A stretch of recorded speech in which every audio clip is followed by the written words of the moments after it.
Welcome to stock purse Telugu. ఇవాళ Nifty 346 పాయింట్లు, bank Nifty 442 పాయింట్లు పడింది. కానీ mid and small cap index మాత్రం పాజిటివ్లో క్లోజ్ అయ్యాయి. ఫ్రెండ్స్, నిన్న మోదీ గారు ఇచ్చిన 22 మినిట్స్ స్పీచ్లో చాలా క్లియర్గా చెప్పారండి. న్యూక్లియర్ బ్లాక్మెయిల్కి ఇండియా ఎప్పటికీ భయపడదని, అలాగే ఇండియా పాకిస్తాన్ సీజ్ ఫైర్ కూడా ఎందుకు యాక్సెప్ట్ చేసామో చాలా క్లియర్గా చెప్పారు. అలాగే ఆపరేషన్ సింధూర్ గురించి కూడా డిస్కస్ చేశారండి. ఆపరేషన్ సింధూర్ జస్ట్ పాజ్ మాత్రమే చేశాము, ప్రతి పాక్ ఆర్మీ యొక్క మూవ్ని చాలా క్లోజ్గా అబ్జర్వ్ చేస్తున్నామని చెప్పారు. అలాగే ఆపరేషన్ సింధూర్లో యూజ్ చేసిన made in India defence equipment గురించి కూడా చాలా గొప్పగా కొనియాడారు.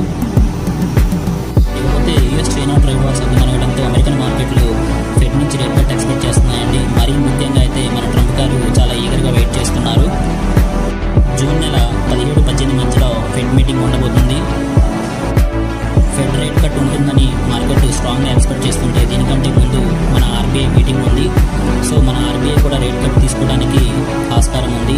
ఇదే కనుక జరిగితే ఎకానమీకి పాజిటివ్ అండి. స్టాక్ గురించి డిస్కస్ చేసుకుంటే ముందుగా పేటీఎం గురించి చెప్పుకోవాలి.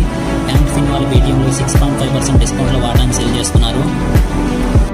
ఎవరైనా పేటీఎంలో ఇన్వెస్ట్ చేస్తుంటే కనుక ఒకసారి దీన్ని నోట్ చేసుకోవాల్సింది.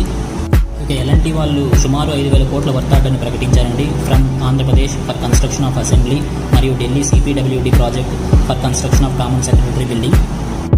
జెన్సోల్ గురించి చెప్పుకుంటే వల్ల స్టాక్ అప్పర్ సర్క్యూట్లో క్లోజ్ అయిందండి. దీనికి ప్రధాన కారణం కంపెనీ డబ్బుల్ని సొంత ఖర్చులకి విలాసాలకి వాడిన ప్రమోటర్స్ అయిన అన్మోల్ సింగ్ జగ్గి, పునీత్ సింగ్ జగ్గి స్టెప్ డౌన్ అవుతున్నట్లు కంపెనీ అఫీషియల్గా అప్డేట్ వచ్చింది.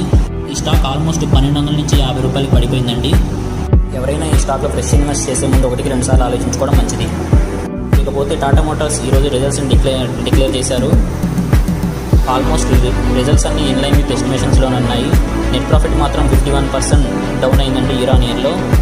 అది కూడా గత సంవత్సరంలో వచ్చిన వన్ ఐటమ్ ఎక్సెప్షనల్ ఐటమ్ని కనుక తీసేస్తే ఇన్ లైన్ విత్ ఎస్టిమేషన్సే ఉన్నట్టు నెట్ ప్రాఫిట్ కూడా. ఇకపోతే Tata Motors 6 rupee per share dividend ప్రకటించింది.